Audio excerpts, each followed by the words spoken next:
No, I mean, I'm really, really blown away by the positivity and the way you look out in life. It's amazing to think that some would, go into depression, despair, and you're looking to what you can do with it, So how did you get into doing challenges? I mean, you've done some amazing things, but what on earth made you want to carry a stone around an assault course and things like that? After I was injured, it was a lot of just, this is kind of what you're able to do. It was a lot of the physical therapy, occupational therapy community at that point in time. We're talking almost 10 years ago now, 9 years ago. It was very clear cut. People were definitely doing their recovery out of textbooks, and the majority of the patients that these people were used to dealing with were usually like elderly people or people that were out of shape or things like that. And here's Walter Reed, this epicenter of young, active individuals that have now suffered some sort of severe trauma, and it's like all of these years of education and going step by step for like treatment out of these books doesn't work, because here you have a bunch of young guys and some gals that they still want to live their life. It's not about just it's not just about can we get these people to just be able to do their daily tasks, normal things that a person does, like get up and use the bathroom and care for themselves and be able to go grocery shopping. Like that's where they were at that point in time. So when I was going through there, and I continued to want to try to push their recovery efforts, like I want to try this, I want to try that. It was very much like met with concern. And sometimes you'd have to tell these providers, you're like, listen, I literally took a bomb to the ass. I'm not fragile. Like, I can try this, and if I fall, so what? And it was completely blowing some of these PTs' minds, that mindset of I'm not fragile, I can take it. And it wasn't just me. It was a whole room full of guys and girls that were just like me. And so in the beginning, it was a lot. You're constantly being told, this is what we expect from you. This is about as far as you're going to get. And then, I was introduced to a group called, Achilles International, and they out of New York, and they do hand cycling. And they're like, hey, how would you like to hand cycle a marathon? And I was like, piss off. And I'm like, that's ridiculous. And they kept asking for probably at least a year. They would come from New York once a month and say, hey, do you want to go outside, give this thing a try? Finally, after about a year, I gave into it, and I went up to New York. They do this thing called Hope and Possibilities. It's in Central Park. It's 5 miles in Central Park, like the third weekend in June every year. And it's not just veterans, it's everybody. From they have children's programs all the way up to their veterans program, which is what I'm in. And they want to get people out, and they want them to start, try to be able to show them that they can still do something. So I go out on this hand cycle, and it's basically a wheelchair that sits really low to the ground, has these arms up front that are similar to like pedals on a bicycle, but you use your hands to push it, hence why it's called a hand cycle. And did 5 miles around Central Park in New York, and was like, this is amazing.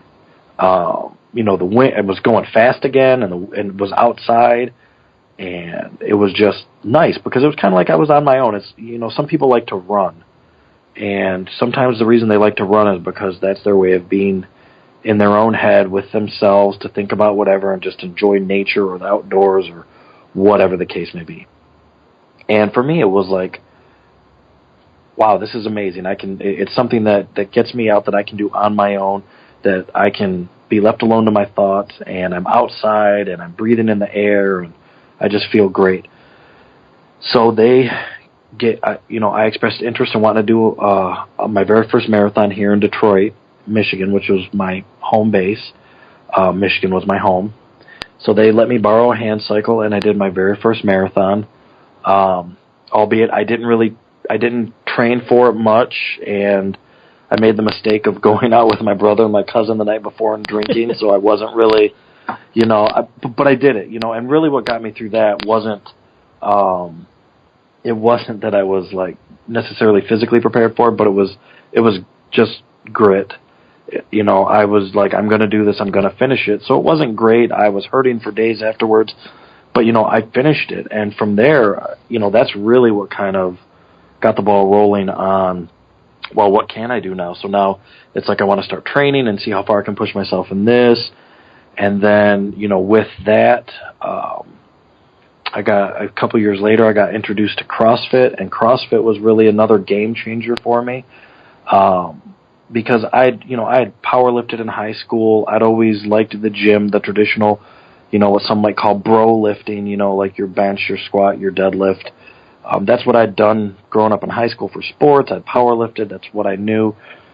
And CrossFit was something completely different. And it was interesting to me. And a buddy of mine wanted to see if we couldn't figure out how to adapt programming for an individual like myself. So, I started out, not being able to do hardly anything.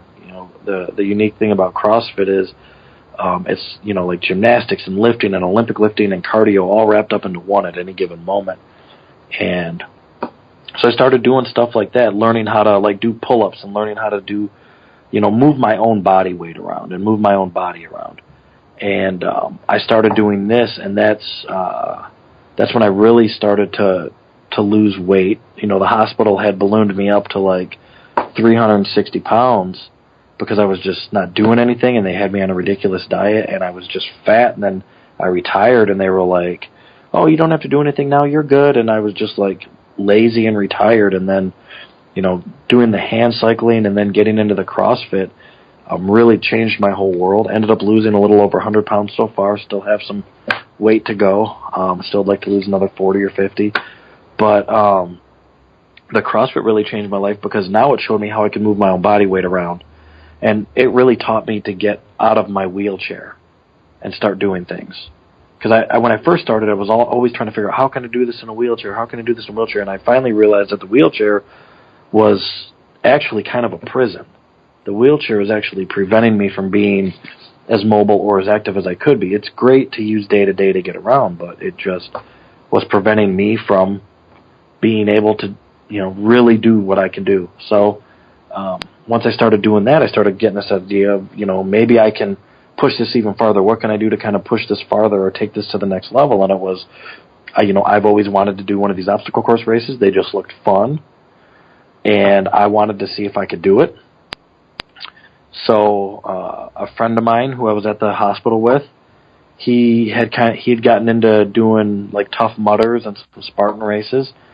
And we were at the New York City Marathon together, and we were at a dinner the night before, and I was telling him, hey man, I'd really love to do one of these races. What do you think? And he's like, yeah, I have a great group that I do these races with. And he's like, I think that would be awesome. Let's try to put something together. So, ended up getting in touch with a group called Oscar Mike. It's a veteran-owned apparel company, and they also have a foundation that helps sponsor and keep veterans on the move and active. So on Memorial Day 2015, I went out to Miller Park in Milwaukee, and we did a Spartan race out there where we basically crawled around the baseball field. Well, I crawled around the baseball field.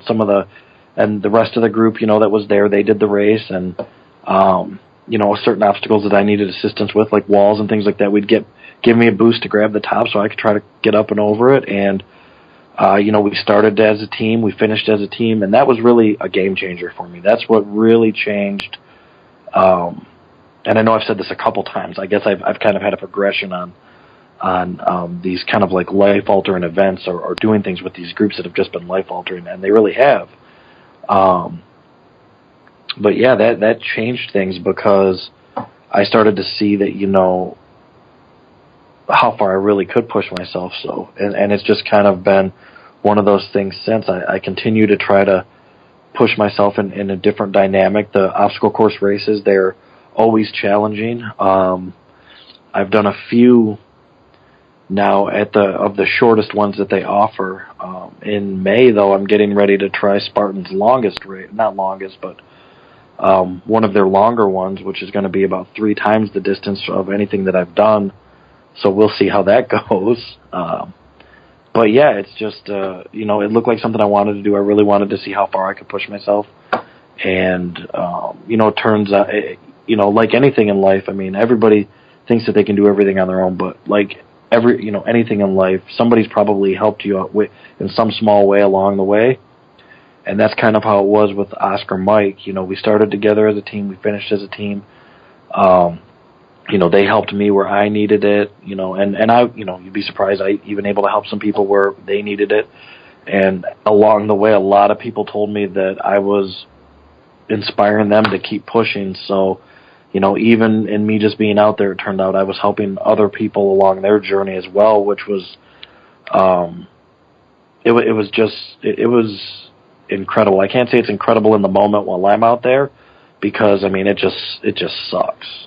So, is there things that you've learned, like, what would you say your top 3 tips are for being a better husband, a better father? There's definitely, there's things I'm still learning, right? So I do a lot of stuff. I work full time and I'm traveling quite a bit. I definitely try to make my family a priority. I've always tried to make my wife a priority. I've always tried to make my brother a priority, because, they for the longest time have been the only family that I've had, and now I have a son. So a lot of it is you just have to, make the people that you care about or your family a priority, absolutely. And even I'm still learning that, it gets rough some nights by the time I leave work and I go to the gym and I get home and, I maybe see Finn for like an hour or 2 at most, and I have to play with him the whole time because I haven't seen him all day. And then, maybe my wife feels neglected. I'm still figuring it out. I don't have all the answers to everything. I'm still figuring it out. But, so I've been trying to find ways to, make sure that I show her that I still care about her, that she's still important to me, because she is. And, family front's big. It's definitely something that's important. Other tips would be, you need to be able to find the positive in the situation. You need to be able to find the positive in any situation, right? So, life's always gonna shovel something at you, that isn't what you're looking for, but you have to try to find the positive out of it. Now, the positive may be you going through the situation, and it might not be something that's up front. The answer might not be up front. It might be something you just have to experience, and as you reflect on that experience, you can take something from it, and that's going to be your positive. But because a couple things that I definitely believe that, like, suffering breeds strength. That's something that I preach, because I think it's true. I think without us all going through something or experiencing something, then one, life's going to be boring, but you're not going to have anything to draw on, to give you that strength in the future if you really do become challenged by something. So, it's definitely finding something positive in those situations or those times whenever life seems to be the most trying. And I would say probably my third tip is it's attitude. We talked a lot about positivity, but it really is. I really believe that your attitude will dictate the outcome. If you go into a situation and you have a bad attitude, chances are you're going to have a bad outcome. If you think that these people are going to screw you, or that, they're going to be whatever, and you treat them that way, chances are they're going to deliver on exactly what you expect them to be, because they're going to be a reflection of your attitude. So I truly think that, in any given situation, your attitude is going to dictate the outcome, and you just have to find a way. Sometimes it's hard. It's very difficult to maintain your composure. But a lot of times, if you're able to maintain your composure, it kind of goes back to that whole, representing yourself and who you are, or if you're, speaking or talking or representing something larger than you, it goes back to that. Not all situations are going to be easy. Some people will try to push your buttons, and it's just a matter of, maintaining, your attitude, maintaining that positive attitude, maintaining, an attitude that's going to allow you to get through that situation, in a positive manner. So. Right. And there's that saying in there that if you point the finger of blame at somebody, there's 4 pointing straight back at you.